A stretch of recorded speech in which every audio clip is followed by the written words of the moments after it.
A long time ago, in a galaxy far, far away.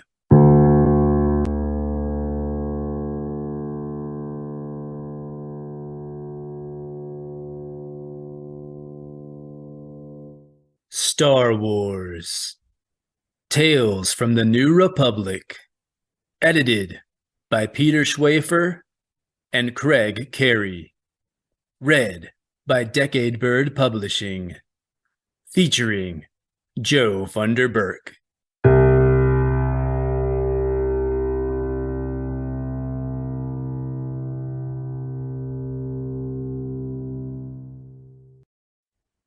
Gathering Shadows by Kathy Burdette.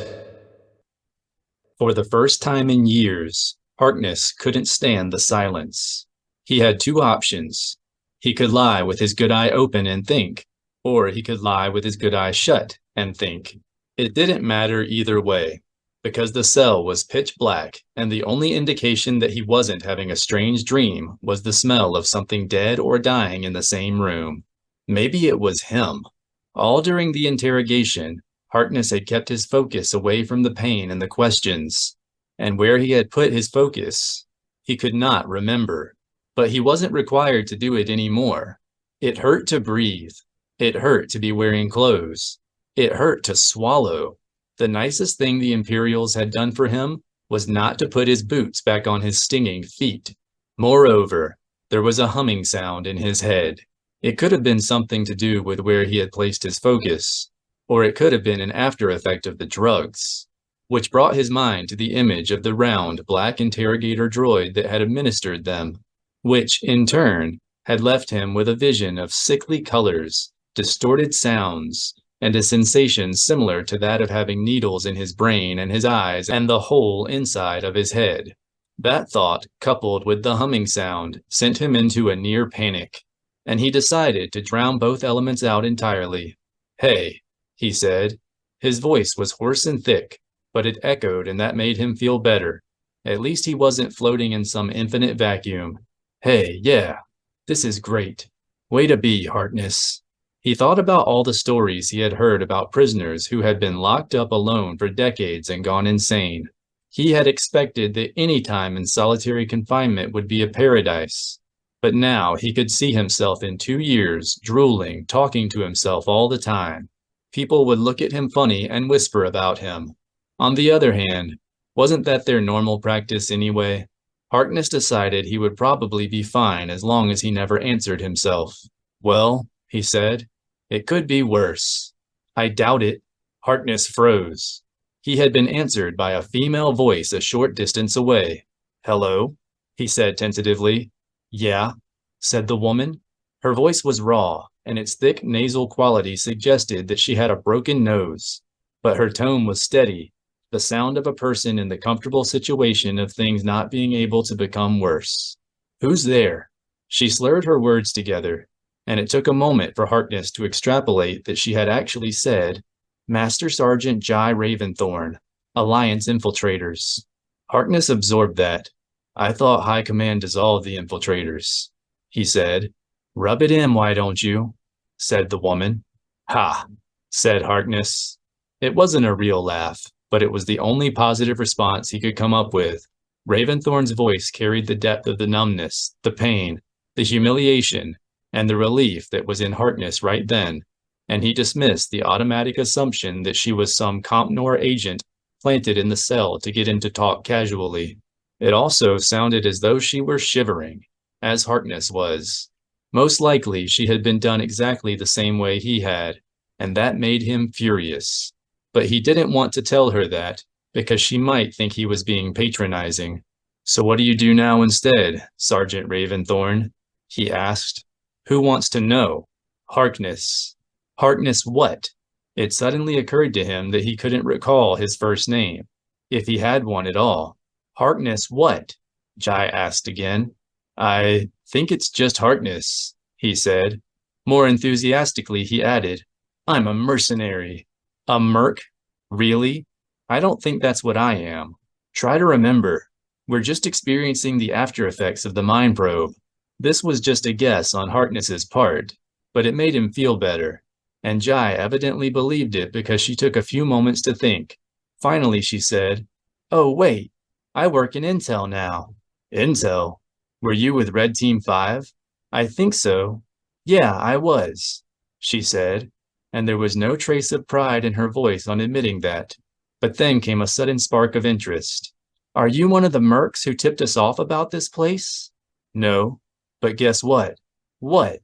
"I think there might be an Imperial garrison here on Zelos." She gave a half-amused snort. "You think? Is the rest of your team around here?" "They're dead," said Jai. "Oh," Harkness said. "I'm sorry." "I'm not." She gave a heavy sigh. "I don't suppose you told them anything." "Who?" asked Harkness. He was feeling confused. His lips started to feel numb. "The Imperials?" "No," said Harkness, and then he was struck anew. "Hey, what? I didn't tell them anything." He had completely shut it out of his mind, but his interrogators had realized that mind-probing him was useless and therefore the interrogation was a failure, and they had tortured him just to make themselves feel better. Suddenly, Harkness felt positively warm inside. It was the ultimate test, and he had passed it. He could actually feel himself grinning. There was not a lower place that could possibly exist, and his situation could only improve if they had him killed now. He didn't remember ever feeling so secure in his life. "Yeah," said Raventhorn. "I heard you the first time." "How about you?" he asked. "You tell them anything?" "No, nothing." "Good for you." "Yeah, good for me," she said unenthusiastically. "Doesn't that make you feel great?" "Not especially. You know how many people make it through interrogations like that? If they don't talk, they usually just die from the physical punishment." "I know. My point is, the Imperials could have done worse things. They could have run a catheter straight up your nasal cavity into your brain. If you didn't die, you'd be jelly. You're a lot of fun to have around," said Jai. "I'm serious," Harkness said. Although he didn't know what exactly he was feeling, it was almost giddiness. "Listen, you can go back home and tell everyone you didn't crack, and they'll give you a medal or something." "Yeah, they would," Jai said in complete disgust. "That's what's wrong with the New Republic." "What is?" "Medals. Glory, you know? These days, they give stuff out if you remember not to wipe your nose on your sleeve in front of General Nadine." Jai's voice was fading, and Harkness's vision seemed to narrow to a pinhole. There was a sensation of a cool gray fog beginning to permeate his body from underneath him. "I can't feel my hands," said Jai. "Me neither," said Harkness. He didn't want to talk anymore, but he knew the silence would seep into the fog, into his body, and the humming. Why wouldn't it stop? "Do you know him?" Harkness asked. "Who?" "General Nadine." "Do I?" asked Jai. "I don't know," said Harkness. It got quiet again. Harkness was finding himself less panic-stricken about it. He was cold all over, but he was getting comfortable. He knew he should have tried to stay awake, but he hadn't been so relaxed in a very, very long time. He felt free. He wanted to savor it, even if it meant dying, especially if it meant dying.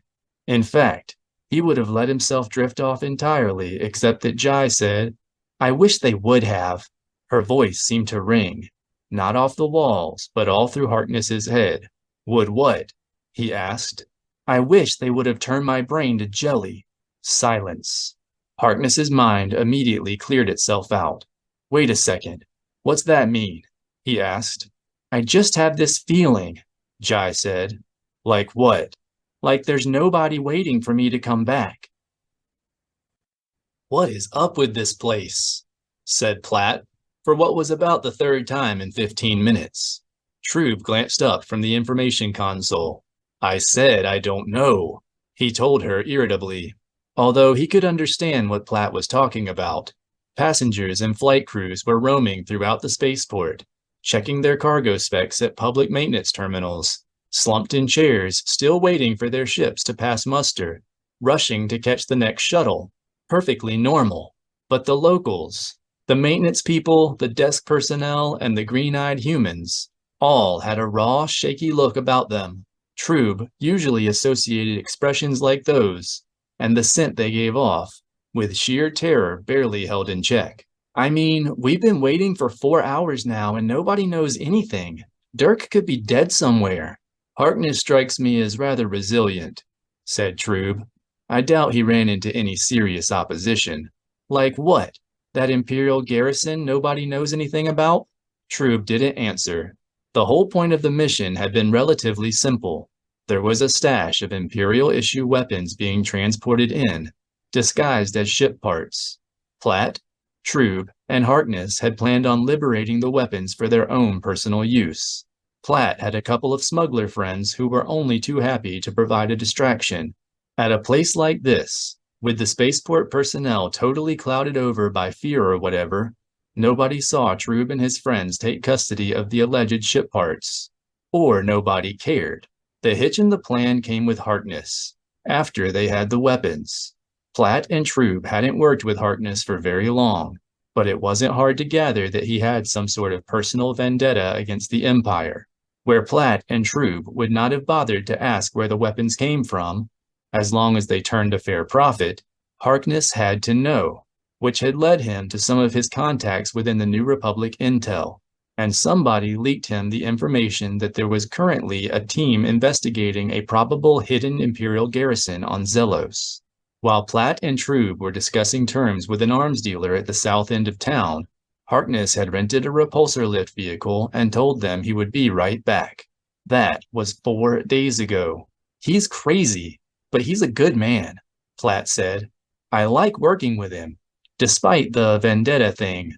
I agree, but I was hoping this trip wouldn't be... Excuse me, folks, somebody said.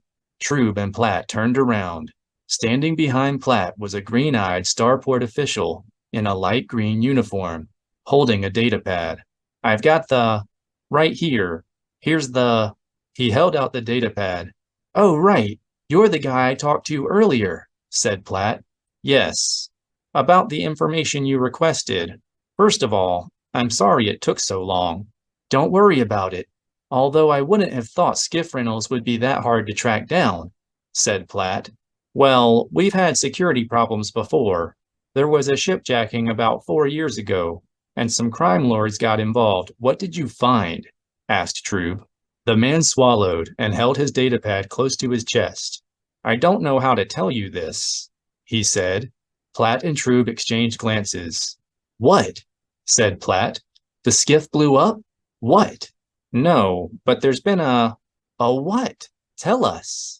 A mistake on the readout. Platt visibly restrained herself from striking the man. What do you mean? Asked Troob, reaching up and putting a hand on Platt's shoulder. Well, it says here that the gentleman you're looking for rented a spaceport skiff that he took out past the Badlands, all the way north, into the mountains. So what? Said Platt. It's impossible. Nobody goes out there. Ever. Why not? He hesitated. After looking over his shoulder a couple of times, he drew himself in close toward Platt and Troob, who drew in close toward him. Their heads were almost touching. There, he said in a low voice, is where the dead can walk. A week earlier, Jai had been sitting in the communications tent at a flimsy metal table, with the comm unit placed in front of her, when her CO's voice came over the channel.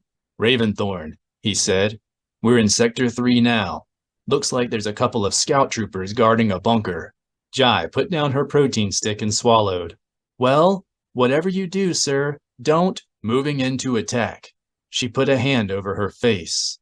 Her CO was a Rhodian lieutenant who had somehow slipped past officer candidate school during the New Republic's post-Endor barrage of promotions. The rest of her teammates had little or no field experience. Just training. Great. 327 combat missions, and I never got a splinter. I moved to Intel and these idiots are going to get me killed on the first day. Sir, negative. You shouldn't compromise your position. Is that clear? It's probably a shout came over the comm channel, but it wasn't directed at Jai. This one's for Mon Mothma, guys. There were faint, rallying shouts from the other team members. Jai could actually hear the blaster fire, quick little shots being fired off somewhere off in the distance. Then there was a louder shot, followed by an explosion. After that, the exploding never stopped. Within minutes, the Imperials had moved in and surrounded the command post. Jai ran outside into the cold, wet mountain air. A flickering glow lit up the sky in the distance. Ambush! Seconds later, a massive blaster bolt, artillery grade, slammed into the tent where Jai's remaining team members were sleeping. The whole thing was immediately swept into flames and took the munitions tent with it. Jai didn't hear the explosion, just felt herself rising up in the air, and then a numb sensation shot through her body. She never remembered hitting the ground, but suddenly she was lying on her stomach, blinking furiously and spitting out dirt. When she looked up again, there was a bright, artificial light shining into her streaming eyes. "Get up!" A gray shape stood over her. His voice was muffled. The rest of what he said was lost to the ringing in Jai's ears. She could feel an unbearable heat coming from the burning tents, but the gray-clad person stayed where he was. Several moments later, there were about 20 of him all around her. She was jerked to her feet. "Hands over your head. Do it now." Jai had never been cornered before. She should have lunged for somebody, should have made them kill her right then and there, because if there was one cardinal rule about being an infiltrator, if there was one thing you made absolutely sure you did, it was to die before being taken into custody. But a face flashed into her memory, and she hesitated. Before she had a chance to register who she was thinking of, or to change her mind, one of her captors took a fast step toward her, the butt of his blaster rifle swinging at her face. Suddenly, Harkness shouted her name, and she started. "What?" she cried. "What is it?" "Are you still there?" Harkness said. "Where would I go, idiot?" she said, annoyed. "I've been calling your name for 20 minutes here." "Really?" "Yes. What happened to you?" "I was just thinking." "Well, you could have answered me." Harkness almost sounded furious. "Hey, look, I didn't do it to spite you. I just got to thinking. I'm trying to remember stuff." Harkness backed off. "Well, but I was just..." He floundered for a second. "Okay, as long as you're not dying of shock over there. Only when you yell real loud like that." "What were you thinking about?" Harkness asked. "Just stuff," said Jai. "Did it get warmer in here?" "No," he said. "Listen, mind if I ask you something?" "Yeah?" "You don't care about your team. You don't seem to care about the rebellion anymore." "I care about the rebellion. It's the New Republic I hate. And you say you can't remember if you have any family. Are you taking notes or something? I'm just curious. What made you resist interrogation?" "Look, just because I don't like what happened to the Alliance doesn't mean I'm willing to turn on it." "That's not what I mean," he said. "What did you focus on?" "I focused on not telling anybody anything." Harkness gave a terse sigh. "Sarge, what is your problem?" "You are not listening to me." Harkness slowed his voice down.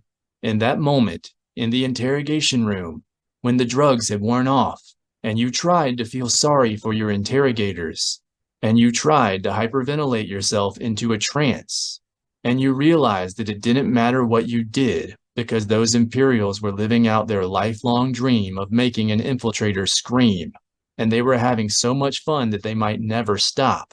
Jai stared at where she thought Harkness's face probably was. "Yeah?" she said.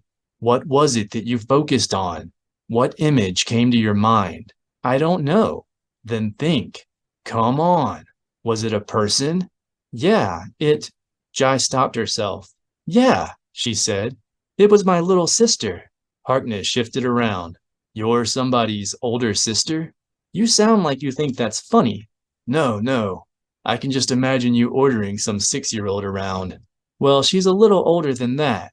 She's a major in special ops." "So she gets to order you around." "She wouldn't dare."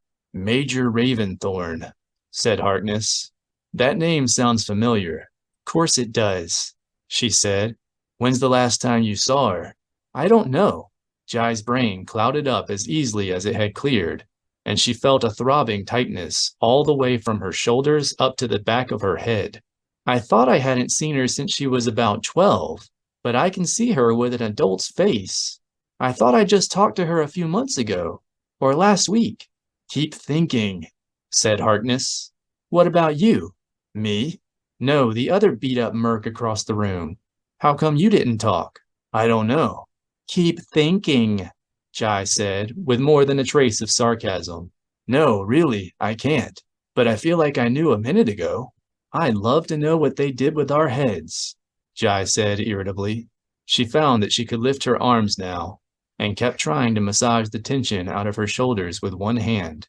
After a while, she began to notice that the pain wasn't just in the muscles, but in the skin, and her hand came away wet. She forgot all about the tension and felt the burning all across her shoulders and back. Suddenly, Harkness yelled, Dirk! Jai felt her whole body tighten. If she could have sprung to her feet, she would have. Who? What? Who? Dirk. That's my first name. Jai's body relaxed, and her limbs shook from the tension release. Will you quit screaming out like that? Dirk Harkness, he said. I'm Dirk Harkness. Dirk Harkness, Jai finally said, primarily to get him to stop chanting it. What kind of name is that? You don't sound like a Dirk, so don't call me Dirk. He made some shuffling noises again. Jai imagined that he was lying on his side now.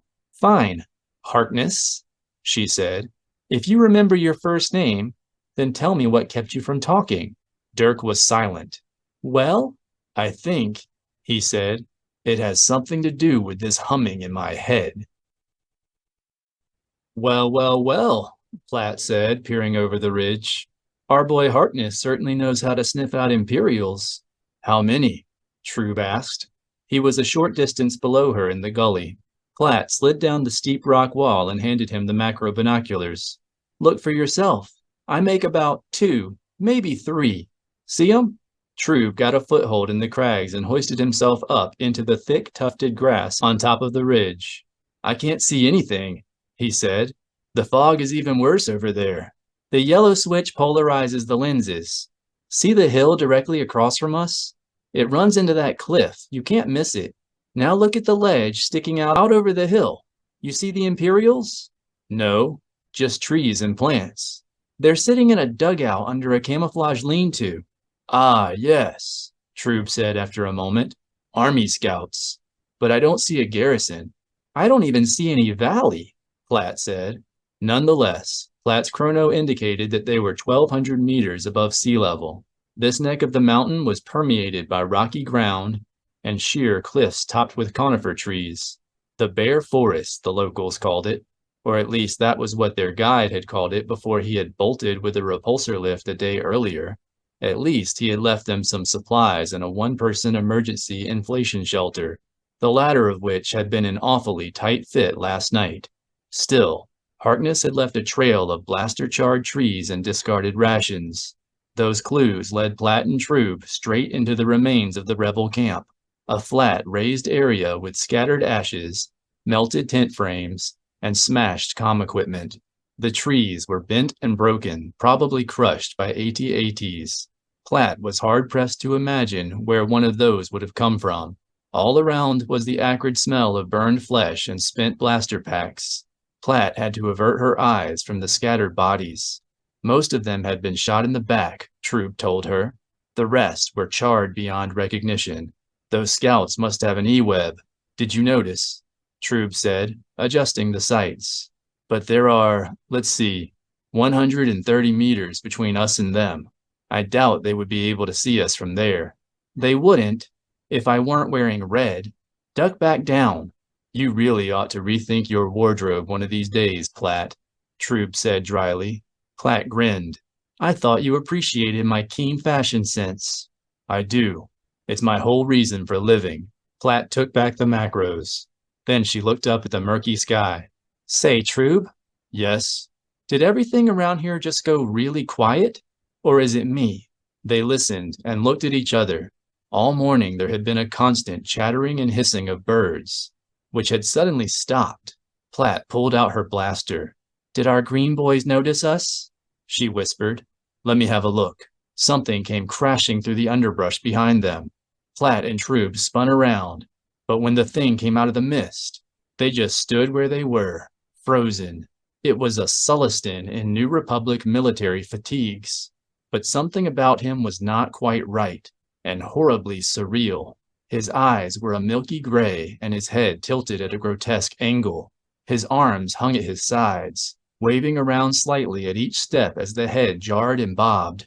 "Walking dead," Troob hissed, backing away from the Sullustan, who seemed to be headed purposefully toward him. Platt fired a blue stun bolt into the Sullustan's chest. He gave a wild spasm and then flopped to the ground. Silence. Platt and Troob looked at each other. "Was that real?" she whispered, and looked at the ground again. The Sullustan still lay there with his face in a mud puddle. In his back was a week-old blaster wound. Platt scrambled up the ridge again. One of the guards was situated at the front of the dugout, leisurely wiping down the barrel of the E-Web. The other sat off to the side, staring into space, waggling his foot.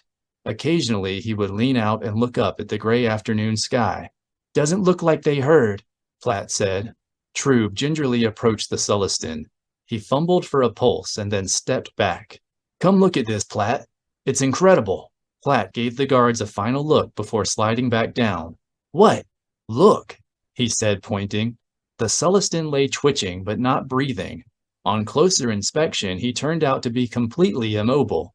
The appearance of twitching was caused by the presence of hundreds of tiny worm-like creatures swarming around the hole in his back. Platt felt her gorge rise. She backed away, but there was no escaping the stench of the body or the memory of the worms. She leaned against a tree and vomited. Then she stood up and coughed a couple of times. "Thank you, Troob. Thank you for sharing that with me. I'm just going to go far away from you right now." She ventured a little ways into the woods until the smell dissipated somewhat. Troob followed her. "But don't you see?" he said. "This is the source of the Walking Dead illusion. Some parasites can release enzymes which provide electrical stimulation to the brain of the dead host. So this fellow may be biologically deceased, but there are artificial signals going out to his body." Platt turned around. "Get out of here. Do you have a better explanation? Worms operating a complex bioelectrical system? You're making that up. All right, so I'm just guessing. But you know," said Troob, studying a worm perched on the top of his index finger, "I have actually heard about a similar incident. Do you remember when I was working with Big Quince's ship?" Platt rolled her eyes. "You think I could ever forget?" "This was before I met you. I was not privy to a great deal of information, of course, but I recall a story that was going around.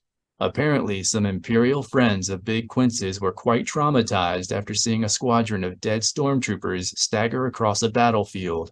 At the time, I assumed that the storytellers were spiced. Now I wonder, worms inside your armor." Platt felt her entire body start to pucker. "Supposedly," Troob went on, "each corpse walked around aimlessly for a while, then went back to the place where it had been killed. And this guy was walking toward the Green Boys over there. That does not necessarily mean he died there." "No, but something's definitely up with those guys," Platt said. "I mean, look at them. If it weren't for the fog, they'd have the best vantage point in the whole mountain range. You want to tell me why they're just sitting around guarding nothing?" Troob held up his hands. "Furthest thing from my mind." Platt looked at the Sullustan again. For a moment, she thought she was going to vomit again, but instead she stopped herself and broke into a slow grin. "Hold on a second," she said. "I have an idea." When Harkness opened his eyes this time, it was still dark, but his body felt almost weightless. Not dizzy and thick, not drugged, just light. It was because there was less pain in his body now. He didn't feel as though he could sit up yet, but at least the possibility of moving didn't fill him with trepidation anymore. And the humming sound lingered at the back of his mind in a muted, almost pleasant way. He entertained the idea that it might be a fraction of the song Chessa used to sing. She had been on his mind for what seemed like hours now, although he couldn't remember ever hearing her sing. "Hey," he said. His voice was stronger, clearer. "Hey, Sarge." "What?" said Jai, still across the room. "How you feeling?" "Better, I guess," she said. Me too. I don't know why. How long have we been here? Don't know. A few days, maybe a week, maybe an hour, maybe. Has this, ever happened to you before? She asked. Getting captured? Yes, he said. The memory of it appeared out of nowhere and surprised him. Nothing about his current ordeal had seemed familiar until now. Oh, she said.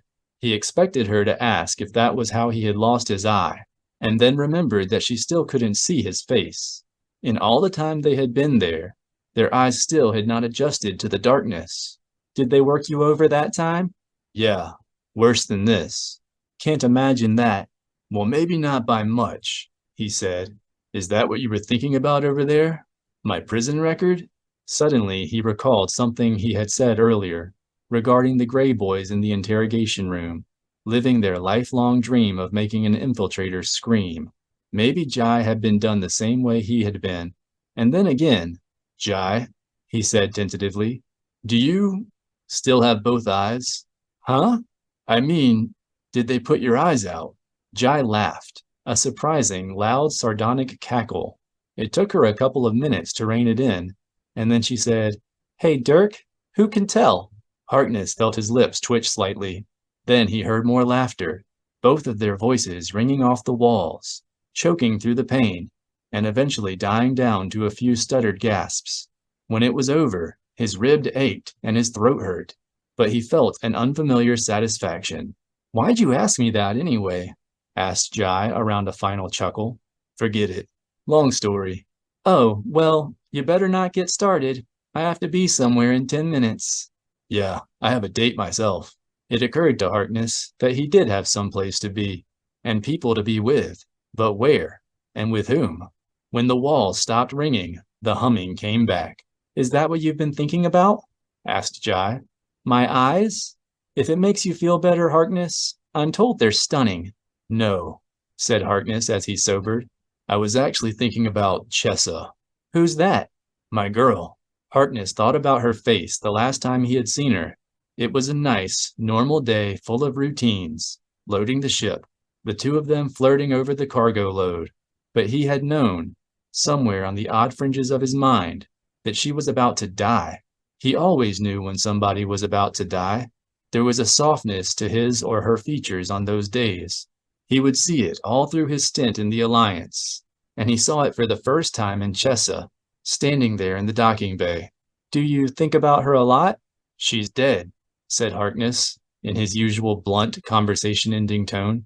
Dirk, how's Chessa doing these days? She's dead. Oh, they always change the subject after that. But not Jai. I know, she said. No, you didn't. Yes, I did. It's the way you said her name. Harkness didn't know how to respond to that. Jai had spoken with such confidence, and he hated it when people thought they could dissect him, like all those Alliance counselors he never wanted to go to. How did I say her name? Like it was sacred. So what? That's how you said your sister's name. Yeah, but... Jai broke off, so abruptly that Harkness thought she had disappeared altogether. In her place, Harkness imagined a deep black hole generating silence, threatening to suck him through too. Harkness could actually hear it, ringing, clouding his ears. Then his mind cleared out, and he realized what he'd said, and what it had meant. Sarge, he said. Yeah? Her voice took on a heavy, listless resignation that was very familiar to Harkness. He wished that she had the energy to crawl across the floor and smack him across the face, or that he had the energy to do it for her. When? He asked. 2 months ago. Endor. No wonder the name had sounded familiar. Harkness remembered briefly meeting a tall, dark-haired officer named Morgan Raventhorn shortly before the battle. A kid, really. He imagined that girl lying on the floor across from him, with a slightly older face. Jai remained quiet, but her breathing hadn't changed. She wasn't crying. He wondered whether she had cried over her sister at all, and if not, whether she would any time soon. That idea puzzled him. Up until that moment, he had guessed that Jai's mind worked much the way his did, and that their experiences were similar, but he had never been so numb he couldn't mourn. Harkness's usual course. As a practiced loner, was to give other loners a fairly wide berth. If they wanted to be left alone, he knew it, and he would honor it. But Jai was different. Certainly Harkness had lost his faith in the New Republic, had lost his faith in love, and sometimes had lost faith in himself and his purpose. But he couldn't imagine what you did when you lost your faith in everything all at once. Chessa was killed by a bunch of stormtroopers, he told her. All she was doing was loading crates, but they started a firefight with her. They knew she was a rebel sympathizer. Jai went silent. Harkness went on. I had been thinking about marriage at the time. I was an idiot, you know. I was young. I thought I could have everything. I had a fiancé myself, she said. What was his name? Kroll. She said it the way she had said Morgan's name. Harkness didn't think he should say anything else after that. He felt embarrassed at having told Jai so much about himself, even after 4 years in the Alliance. Among people he trusted without question, he had not told anyone about Chessa. To those who had known her, he never talked about what she meant to him. The silence seemed to fill up all around him like some invisible snow, and he thought about the absolute last time he'd seen Chessa. Pasty, bleeding, not even a person really. Some dead people looked like they were sleeping. Chessa's expression was frozen, her eyes staring up at the docking bay ceiling, surprised and horrified. He shook that image away and pictured her alive and healthy. Then he pictured her lying in a dark cell with a bloody nose and nothing to live for. At that moment, Harkness came across a part of himself that he did not like to acknowledge, and his stomach tightened. It was the part that had already begun to dissolve the security of his prison and his sense of unparalleled freedom. It was the entire reason the interrogation officers had seen fit to beat him. He had yet again discovered, to his dismay, the part of himself that wanted to survive, whole, undefeated. Harkness sighed heavily. Well, it was cozy while it lasted. He shut his eyes and took a few deep breaths, willing his body to heal itself, willing the pain to stop. It wasn't that he had any flair for manipulating the Force or anything like that. He just knew that the reason he had survived all the injuries and setbacks and impossible missions that had marked his military career was because he had willed it. And that was why he wasn't going to die in this cold, rank little cell. By just wanting to heal, willing himself to live, he'd find some way to save himself from whatever the Imperials had planned for him. Saving Jai, on the other hand, that was the part he feared he couldn't do anything about. Radlin, said the taller of the guards, thoughtfully giving the E-Web a final wipe and sticking the rag in his back pocket. His voice echoed off the mountainside. Radlin, I'm bored. I guessed, said Radlin, still sitting and waggling his foot. I mean really bored. Really, really. What are we even here for? There's no more rebels. Radlin said, It's procedure. Procedure is this thing you do where you follow orders, so you get that promotion thing we talked about. I'm just saying we should think up something to do. You're just all antsy because that merc guy showed up looking for rebels. You're just all mad because we weren't the ones who caught him. Look, Rad, let's just go hunting or something. Pick off some of those Walking Dead rebels. Behind a nearby tree, Troop caught his breath when he heard them mention the Walking Dead, but it was too late.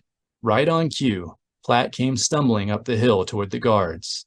She was trying to imitate the Celestine's jerky walk and his glazed expression, but her steps were exaggerated, and her tongue was hanging out of her mouth. Troop put a hand to his face and shook his head. Nevertheless, Radlin leaped up, knocked over his chair, and stumbled backwards. When the tall one turned around and saw Platt, he visibly tensed, but he gave a terse macho laugh. Radlin, you want this one? Platt stopped when the guard's ledge was at her chest level. Excuse me, gentlemen, she said, clasping her hands behind her back. Is this the way to the spice mines of Kessel? Radlin gave a shriek and opened fire. Honestly, Platt, Troob said as Platt put on Radlin's camouflage jacket, I don't know how you talked me into that. You know there's nothing more dangerous than a blaster being handled by someone in a panic. Yeah, but there's nobody more fun to pick off than somebody in a panic either. Platt surveyed the area. You think there's any more patrols roaming around? Yes, so let's be quick about this. The dugout was actually situated in front of a deep, man-made fissure that ran straight through the cliff and out the other side. Troob and Platt were pleased to discover that this end of the fissure gave way to a relatively flat area of the forest.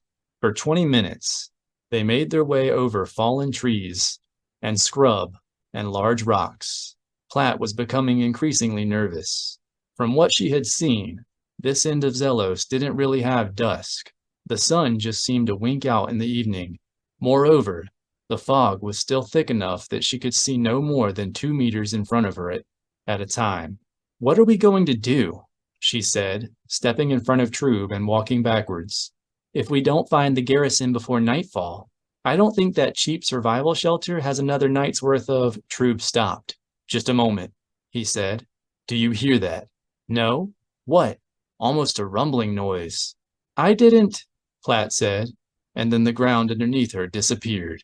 She felt herself falling, tried to scream through a dry mouth and clenched lungs, felt a violent surge of blind panic shooting through her entire body, and then a yanking sensation through her right arm as she stopped and dangled where she was. Troob had her by her wrist. What just happened?" she said when Troob had hauled her back up and she was on her knees on solid ground. "Did I just fall off the— How come I didn't see— Troob, what happened?" Troob didn't answer. He was staring over her shoulder, awed. Platt turned around just in time to see a black TIE fighter come whooshing up out of the ground about 4 meters in front of them. Both of them fell back in a shower of dirt and leaves, the deafening sound of the TIE roaring overhead, and Platt thought the sheer momentum of the thing might blast her into the mountainside. Then, just as abruptly, everything went quiet. They looked up. The TIE fighter sailed just over the tree level and then disappeared. When the pounding in Platt's head subsided, she looked at what she had just stepped off of.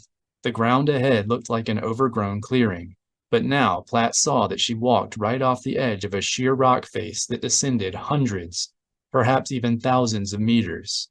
Troob was next to her, staring into the gorge. It was impossible to make out the bottom of the valley, a dark well with layers of fog drifting over it. Plunging down into the darkness, the cliff wall was marbled gray, with step-like ridges naturally chiseled into it. There were also outcroppings along the way, so heavily overgrown that the plants and trees hung precariously out over the valley. Waterfalls poured out of the rock face in a number of places. After several dozen meters, everything disappeared into a bluish-gray soup. Far below, winking on and off through the fog, there was a small blue light, and another, and another, and 100 neatly lined up. Platt shut her eyes and then looked again. "Running lights," she said, amazed. "But it's too dark to make out the garrison." "Hence the Valley of Umbra," Troob said. "Yeah, I get it. Look at the waterfalls. 20 credits says that's a leaky aqueduct." "Look there," Troob said. "Do you see that? There, and over there, all around." Platt looked. Weaving in and out of the cliff was a series of metal ladders and walkways, probably leading to maintenance ducts hidden in the rock face. Troob took her macros. 600 meters down. He looked up, and the distance across is twice that. I suppose we can safely say we know where Harkness is. Mist oozed up over the edge of the valley. Platt wasn't sure whether she should be excited or appalled at knowing Harkness's location. "There must be a turbo lift or a flatbed loader leading down," Troob said. "You have code cylinders in that uniform, correct?" "Yes, but I'm not keen on explaining why we're not at our post, or why one of us grew head tails and fangs and the other decided he was much freer as a woman." Troob shrugged. "Then it's straight down." "How?" "We'll take the maintenance ladder wells. They must eventually lead all the way to the bottom." "Suppose somebody's working on them, genius." "Why would they? They have repulsors." "Yes, but I'm trying to delay this as long as possible." She looked at him. "I really don't want to go down there." "But you will." "But I will." She sighed and slid down on her belly, wedged her foot into the cliff face, and hoisted herself down. The nearest ladder was about 5 meters below, according to the macros, but it wasn't hard to get a foothold on the crags. Before long, the two smugglers were standing on a solid grassy boulder that jutted out over the valley. One of the rusty maintenance ladders, dripping with moisture, stuck out of the rock face nearby. "I'll go first," said Troob, dusting up his hands with dirt and taking a step toward the ladder. Platt grabbed his shoulder. "Troob?" "Yes, Platt." "Why are we doing this?" "Harkness is our friend." "So what? We have lots of friends." Troob stepped onto the ladder. "No, we don't." Before Morgan had died, Jai had experienced several incidents in which she had forgotten who she was. The most prominent of them had happened about 18 months earlier, when she led a 5-man infiltrator team to Bevel 3 on a supposedly well-planned assignment. They were to capture 4 Imperial agents, but somebody had tipped off the Empire. A squadron of TIE bombers appeared out of nowhere and razed the area. Everybody fell, except for Jai, who walked away without even a bruise. As usual, she got everybody out, but for the first and only time in her Spec Force's career, she didn't get somebody out alive. Long, the team's comms specialist, died en route to the medical frigate. Jai went through the next week completely numb, not responding much to anything or having any sort of recognizable emotion. High Command promoted her to Master Sergeant, and she didn't object, even though she knew it was a propaganda tool. No infiltrator assignment should ever have garnered that much attention, but this one had, and on her watch. Still, she accepted the promotion and went on about her routine business. Then, one day, rummaging through her locker, she found one of Long's gloves, and her heart shattered into a million pieces. Now, lying on the floor in the dark, Jai recalled that moment with a great deal of distance, as if it had happened to somebody else. The memory was vivid, and she could access the sounds and smells and visions of the time with clarity. No matter how hard she tried, however, she couldn't access the emotion. What would Long say if he could see that Jai had let the Imperials take her? Surely he'd be disappointed. But after 2 months of feeling nothing, suddenly there had been an onslaught of pain, fear, shame, every bit of which was preferable to numbness. For a couple of blissful days, her brain had been so ravaged by the interrogation that she had forgotten to be numb, and now she was back in the same old rut, wishing the pain across her back, the dried blood on her face, the memory of the Imperial soldier swinging the butt of his blaster at her face. Any of it would jar her back into emotion. "I'm starting to wonder if we've been forgotten. Personally, I'm kind of hungry." Harkness's voice, coming out of another world. Jai had to mentally adjust herself. "Huh?" "I said I'm kind of hungry," he said. She said dully. "And that maybe they forgot about us." That got Jai's attention. "What, you think they left us to rot?" Rotting away. That was something that wouldn't grant any real emotion either. Her thoughts drifted back to Bevel 3. Several minutes later, there was a scraping sound next to Jai's head. Harkness let out a quick, pained gasp. "What?" asked Jai. "Sorry, that hurt my eye," he said. "I don't get what you—" "Didn't you see the light?" Jai hadn't seen anything. "The hatch by the door. It opened for a second," said Harkness. "I'm not facing the door," Jai told him. "But you're near the door?" "Yeah." "I think somebody slid something in here," he said. Jai lifted a sore arm and felt around where she thought she had heard the scraping noise. After a moment, she touched something soft and wet, burrowing her finger into it. She touched metal. "I think it's food," said Jai. "On a tray." "Taste it," said Harkness. Jai licked her lips. They were metallic and salty with dried blood. "I won't be able to. Anyway, I bet it's drugged." "You think?" "You're the prison veteran here. Maybe they want us doped up for some reason." "For what? Another interrogation? They don't need to sneak us drugs for that. Not in our condition. They could just come in and—" Harkness stopped. "And what?" "Is it me? Or did that food come awfully quickly?" He was right. It came as if he'd asked for it. "Oh, great," said Jai. "We've been monitored?" How could they have overlooked that? She tried to think whether she had told Harkness anything about her past missions, or where she was stationed, or anything at all that could be useful to the Imperials. While she was still racking her brains, she heard the door open, and then footsteps vibrating through the floor. Right next to her, light flooded into the room, and Jai shut her eyes. Somebody grabbed her by the hair, hoisted her under her arms to a near-standing position. "Get up, rebels," said a man's voice. It was familiar, but Jai couldn't place it, even as she was dragged from the room, even as Harkness began shouting, and his voice trailed off behind her. Platt and Trube came straggling across the valley floor sometime close to 0600 standard, Trube estimated. Somewhere beyond the fog and the overhangs, he thought he could see the sky turning pink. Working their way down the cliff had taken the entire night, although everything had blended together in the end. Trube didn't really remember what the journey had felt like or even looked like. They had just pressed on, barely speaking to each other, and when they thought they just couldn't take another step, they'd do it anyway. Then one more, and one after that, and another. Most of the night had been eaten up in that fashion, and now that the climb was over, Trube felt dazed and dreamy. He looked to Platt, clambering unsteadily over the rocky ground in her oversized Imperial boots. She was covered in dirt and white rock dust, and her face was almost gray with exhaustion. Getting across the valley floor was no less difficult than the trip down, as the ground was covered with small, wet, rocky crags. Platt caught him looking and gave him a wink.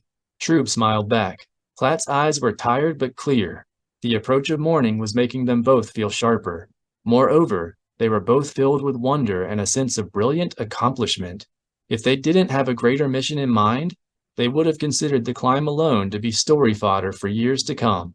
Right, let's not blow it now, Trube thought as he heard a loud, raw voice echoing across the valley. He grabbed Platt's sleeve and pulled her behind a boulder. A few minutes later, the yelling got louder. A squadron of drilling Imperial soldiers came crunching by, the sergeant screaming out cadence. His voice rang off the canyon walls and floor and disappeared, way, way overhead. His men marched on, yelling back in unison. They clambered easily over the rocks, past Trube and Platt, across the deep stream where the waterfalls led out. And finally, the troops jogged underneath a landing platform and disappeared around a corner. On a distant cliff wall, a massive flatbed lift sat with an AT-AT on top of it. Two army grunts stood off to the side, giving hand signals to the pilots. Standing in the base's weak spotlights, they were a sickly yellow color. Small operation, Trube said. Pathetic operation, Platt indicated the landing platform. If this is a standard garrison, there should be a droid maintenance hatch near there. Will the droids give us any trouble? No, they're maintenance droids. And the humans? We shouldn't have any real trouble finding an unmanned security station. This Sergeant Radling guy should have enough clearance to at least get a look at the prison roster. And then? No idea. Trube sighed. Don't fade out on me now, Trube. You're the one who made us start down the cliff. I know. Come along. They made their way over the rocks and across the stream, with considerably less grace than the soldiers had done. But it wasn't long before the landing platform glowed blue over their heads, and Platt struggled to get a code cylinder out of her jacket sleeve with her numb fingers. The only light source they had had throughout the journey down the mountain was one glow rod, which had gone out shortly before dawn. With the platform overhead, it was almost pitch black where they were. Platt felt around the wall for what seemed like an incredibly long time before she found a slot and inserted the code cylinder.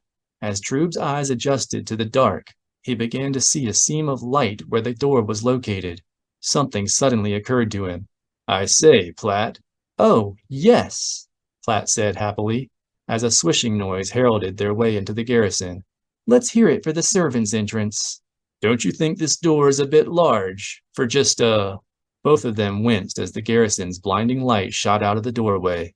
Trube was just starting to see again when he heard somebody yell, Hey, who's out there? Trube's entire body tightened. There was a long silence as he focused on who was speaking, a man in a green Imperial uniform, like Platt's. Beyond him, there were 2 rows of what looked like a patrol, maybe 10 or 12 men, standing in a small docking bay. Beyond them were speeder bikes, neatly lined up and resting on maintenance cradles. Coming through, Platt said, stepping inside and pushing past the soldier nearest the door. Trube followed, his head down. He knew that was completely pointless. There was no way they hadn't been made already, and yet the troopers were shocked into indecision for a moment as Platt made her way past them with a stunning audacity. Finally, one of them grabbed her by the arm and said, "I don't think so." "Run!" Troob shouted, charging ahead. The Imperials around him were still confused, but the ones by Platt were already drawing their blasters. Platt jerked free, right out of Radlin's jacket, and stumbled forward. When she had gotten her bearings enough to run at a decent clip, she started kicking the speeder bikes off their perches. Troob followed suit. Blaster fire spattered behind them, over their heads, into the speeder bikes. The soldiers who had gathered enough sense to run after Troob in black came roaring blindly across the docking bay and tripped over the vehicle in their paths. This really is a pathetic operation, Troob thought as he ducked behind a bike and fired a couple shots. Still, the Imperials had numbers on their side, and he could see some of them digging comlinks out of their belts. In a few seconds, the whole station would know what was going on. Troob looked over at Platt, who had situated herself at a computer terminal near the turbo lift. He squatted down, got one fist around the handlebar controls of the nearest bike, and his other hand on a foot pedal. Then he pressed the activation button and set a random automatic course. The bike lifted off its maintenance cradle, shook for a second, and plowed straight into the pile of its brethren strewn across the floor. There was a loud popping noise as the whole mess burst into flames. The blaster fire stopped for a moment. Troob ran over to Platt and ducked behind the terminal. A voice over the comm unit announced to the entire station that there was a fire in Docking Bay 3. "Droid maintenance hatch indeed," Troob shouted, reaching around and firing at those troopers who weren't busy running for an extinguisher. "Where'd you get that one from, Platt? Palpatine's military guide for the recently lobotomized?" "All right, so they changed a few things." "A few, yes." "Calm down," Platt shouted. "I found out that there's only one detention level at this place." "Where?" "Level 8. I already called the turbo lift." Troob glanced behind them. Several meters away, the turbo lift door was open and waiting.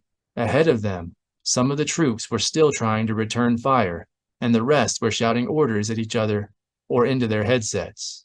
"You know it says here that the whole station only outnumbers us 100 to 1? They must have captured Dirk out of sheer paranoia. What do you want to bet they don't even have a shield generator?" "Just keep your head down and think up some other grand plan," Troob said, and ran into the turbo lift. Behind him, Platt called, "I already thought of one." "Fight back! Fight back! Fight back!" The interrogator's voice came through between waves of dull pain across Jai's stomach. Her hands were free, but she didn't try to stop him. "In the face of the Empire, you are nothing. The infiltrators were nothing, and you were a non-commissioned nothing, because you didn't have enough brain power to become an officer of nothing." The pain stopped. Jai heard the interrogator step back and then begin pacing by her head. "Well, I guess this is getting us nowhere," he said loudly to somebody else. Jai lifted her head enough to see the reflections of several gray-suited people across the polished floor. The room wasn't very big. There was a massive desk against the far wall, and most of the rest of the space was taken up by computer terminals. The light was soft, almost relaxing, an atmosphere of both utility and comfort. Somebody's office. The interrogator pushed her head back down with his boot and stood there for a moment. "I am taking my blaster out and setting it to kill," he announced. "Now I am aiming it at your head, Sergeant Raventhorn." A moment or two passed. "I said, I'm aiming this blaster on kill at your head." Another moment passed. "Here it goes." Pause. "It's on kill." "I heard," Jai said. He lifted his boot from her head. "Okay, I've decided not to kill you," he said in a tight voice. "But I will when I feel like it." Another moment passed. "Oh, get on with the interrogation," said another exasperated voice. A woman's voice. "I haven't got my whole life to spend watching you annoy her into submission. This is how you conduct an interrogation, Major. You show them who's got the power." "Currently, it doesn't appear to be you," the Major said. "Interrogation takes control and skill, which means you're hopeless for starters." "Oh, aren't you hilarious? Look, I don't care if this is your garrison. Interrogations are my forte. Why are we even doing this here? I say we take her downstairs and do this properly." Footsteps across the floor, coming closer to Jai. "This isn't the same as before," the major said. "I've got a different plan. Did you not read the mind probe data results?" "Who needed to? Take one look at her. She doesn't care about anything," the interrogator said. "You could set her on fire and she wouldn't care." "Of course she wouldn't care, idiot. You could set her planet on fire. You could blow up the New Republic and she wouldn't care." Jai was curled up in the fetal position. The voices of the Imperials disappeared into a loud ringing, which Jai thought was in her head. But then there was a deep, tinny voice in the room announcing a fire in one of the docking bays, and she recognized the sound of a fire alarm. After a few moments, the alarm died down. The major was finishing off a sentence. "See what happens when we bring our mercenary friend in." Jai focused on the floor again. There were a few drops of blood near her head. A couple more now. A blemish on the spotless Imperial war machine. It made Jai's head clear out a little bit. In fact, she suddenly felt lucid. Bring her mercenary friend in?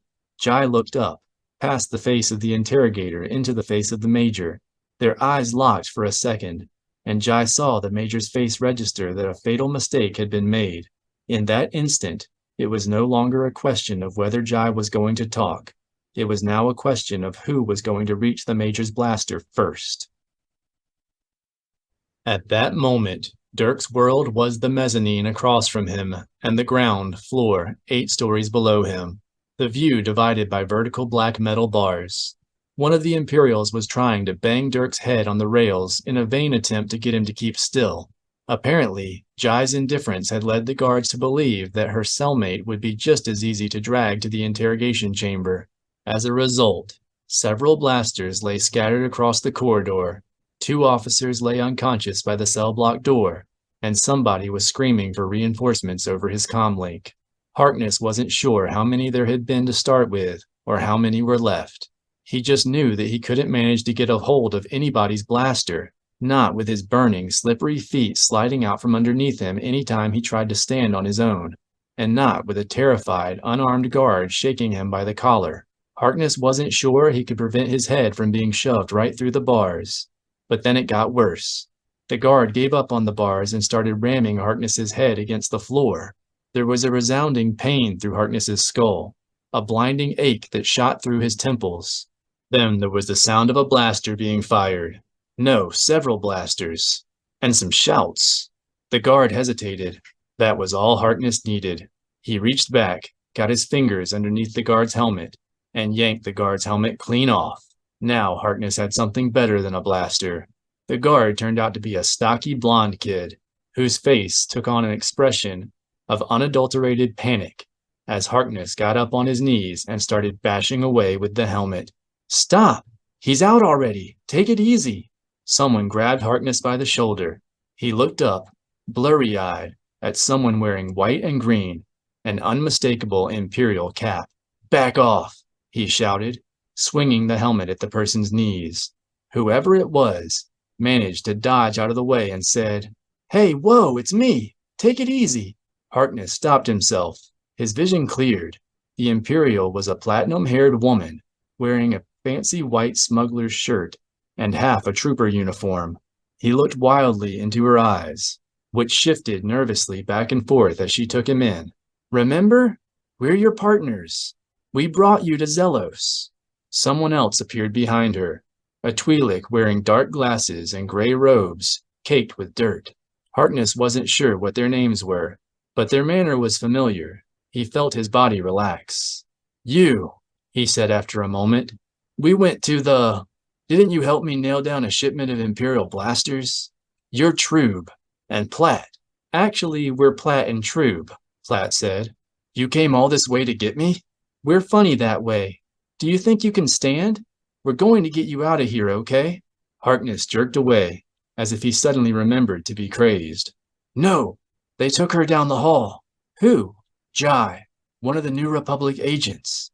They were taking both of us down to the chamber, but she wouldn't even fight." "Which chamber? Where?" Troob asked, grabbing him around the waist and pulling him to his feet. Harkness leaned on Troob's shoulder, with most of his weight. Troob didn't seem to strain at all. "Which door?" Harkness looked down the corridor at the row of black doors to his right. The guards had taken Jai through the one with the large white Imperial seal painted on it, although Harkness could have sworn he remembered being shoved through 2 red stamped doors before his own interrogation. Moreover, this white stamped door turned out to be labeled Command Center.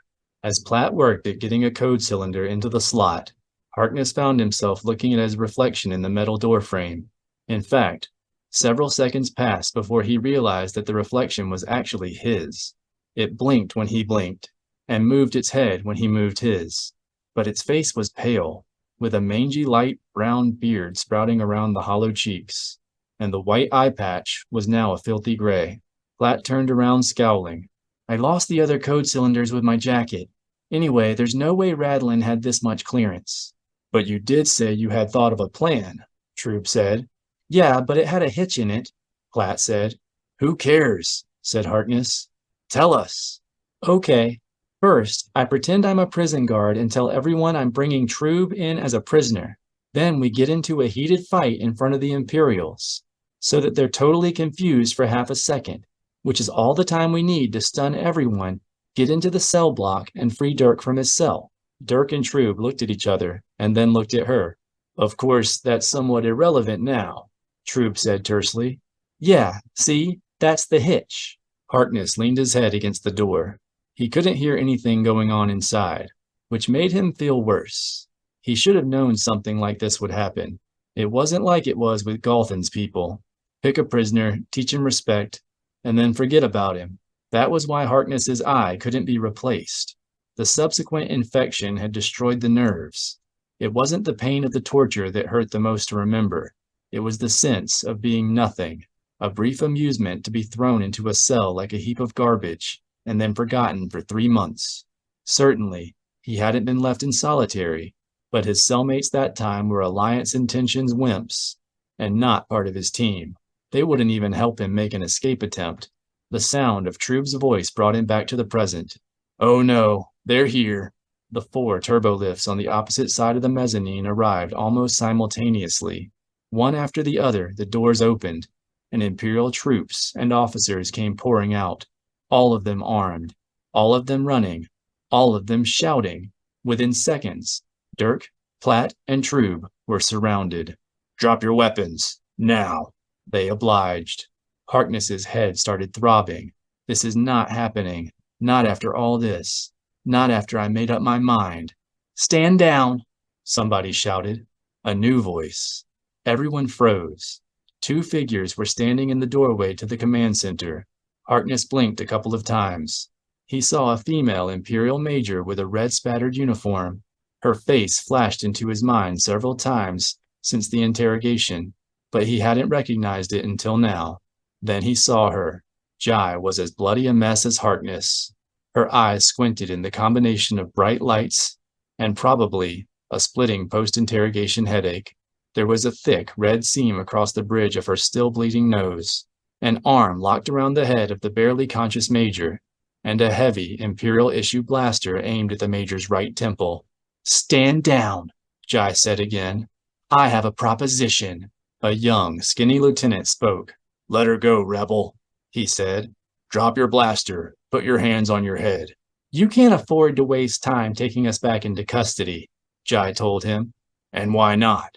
Because the major and I made a little call to the planetary government. The lieutenant blanched. A faint murmur started up amidst the troops. Jai went on. Apparently, they aren't amused to find out what's been lurking here in the Valley of Umbra.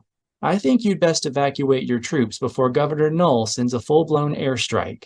Don't you think that would be a little paranoid, rebel? Now Platt spoke. Don't you think the entire population of this planet is a little paranoid, buddy? Aside from all that, I'm giving you an order, Jai said, because as of 3 minutes ago, Zelos II belongs to the New Republic. Isn't that right, Major? The Major took a deep, rattling breath and nodded faintly. The lieutenant stared at Jai for a minute, his eyes darting from her to Harkness to the Major. It was obvious the boy had never made an executive decision in his life. Cut your losses, son, Harkness told him. Do what the nice lady says. The lieutenant looked at the floor. Then he turned around and signaled the troops. Initiate evacuation procedure. Come on, do it now. Let's go. Nobody seemed to object. Some of the grunts closer to the turbo lifts had already put their blasters away when Jai said, "Airstrike." Within seconds, the troops had begun to disperse, some of them swearing, most of them trying to shove through the crowd. "What about the major?" the lieutenant asked Jai. "I think she'll be coming back to my base with me. I also think she'll be loaning us her shuttle to get out of the valley. You don't object, do you, Lieutenant? Unless you'd like to come along." "It doesn't appear as though your troops are interested in stopping us," Troob said. The boy licked his lips and mumbled something about docking bay 1 and clearance. Then he turned and walked away. Harkness untangled himself from Troob's shoulder, leaned against the wall, and took a few excruciating steps toward Jai, who was visibly struggling to keep her adrenaline going in order to hang on to the major. Aside from Jai's injuries, nothing about her appearance surprised Harkness at all. She matched her voice exactly, and she did look like her sister, a taller, blonde version with the same ice-blue eyes. The only difference was what seemed to be behind the eyes. Morgan's had been clear and knowledgeable, a window to the brilliance beyond the absent-mindedness. Jai's were bright and painful and hard to look into. Across her left cheek was a long pink scar, testimony to a wound that had never seen a Bacta tank, but in a strange way, it didn't seem ugly or out of place. Something inside him felt oddly settled, seeing her for real. And in those troubled eyes, he saw a glint of recognition as she finally took a second to focus on his. "Harkness? Sarge, you're just as I pictured you." "You mean happy and handsome?" "Here, I'll take Major Psycho," Platt said. "You guys lean on Troob. Just concentrate on staying conscious until we get inside the shuttle." Jai seemed to notice Platt and Troob for the first time. "Who are you people?" "Your ticket off the planet," Platt said, taking Jai's hand and shaking it. At first, Harkness had resisted the idea of being injected with a heavy sedative. He needed to remind himself that he was on board Platt's ship, the Last Chance, already light years away from the garrison, and that the major was imprisoned in the hold. At least that was what Platt had told him. He didn't remember anything beyond hobbling into the major's Lambda-class shuttle and sinking down into a shiny black passenger seat. Beyond the concept of taking the sedative, however, he just didn't want to sleep. In his experience, sleeping drugs tended to pull you down into heavy fever dreams you had a hard time waking up from, and he knew what kind of dreams he was going to have. "Sorry I don't have a Bacta tank on board," Platt said, rummaging through the cabinet next to Harkness's medical bunk. "But it's only a couple of days to Runa from here. Jai, I've got a couple of rebel friends out there. They can help you contact your base." "Thanks," Jai said. She was lying in the bunk across the room on her stomach. Troob came in. "No bed packs in the forward berthing compartment," he said. "You're kidding. I thought we just stocked up on—" "Oh, here we go." Platt tossed one to Troob. "I don't want to sleep," Jai said. "This really isn't a strong mixture," Troob told her, sitting on the edge of her bunk. "It's actually designed to kill the pain while improving the quality of your sleep. That way your injuries don't interfere with your normal sleep pattern, which means you're less likely to have vivid dreams." "Oh, okay. And listen," Platt said, "it's not a big ship. If you need anything at all, press the green button on the side of the bed. Yeah, that one. Okay, Troob and I are going to get a little shut-eye. Is there anything else you two need?" "Leave the lights on," Jai said. After Troob and Platt had gone, Harkness said, "What'll you do when you get back?" "Are you kidding? I just inducted an entire planet into the New Republic. I've got lots of desk work to do." Bag it. Make somebody else fill out the forms." "Yeah." Jai was quiet for a moment, then her voice seemed to slur. "Maybe when I get back, I'll tell General Maydean what he can do with this intel assignment." "Maybe you should." "Maybe." Harkness felt the sedative seep into his limbs, warm and heavy. The room seemed to mist over, in the same blue-gray fog as the one that hung over the Valley of Umbra. "Sarge?" "Yeah?" "You ever think about becoming a mercenary?" "Sometimes," she said. Then her voice seemed to gather a little strength. "Yeah, I think that would be pretty nice." "You said you don't care much about fighting for the New Republic." "Why? You proposing something?" "Maybe." She seemed to drift off after that. Harkness felt the silence tugging at him, but it seemed to be easing him into a warm darkness, not a bottomless well. Then the humming noise came back. Harkness started.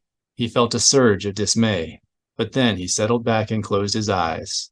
It hadn't been a song, or anything to do with Chessa. The humming was the sound of the engines on Platt's ship.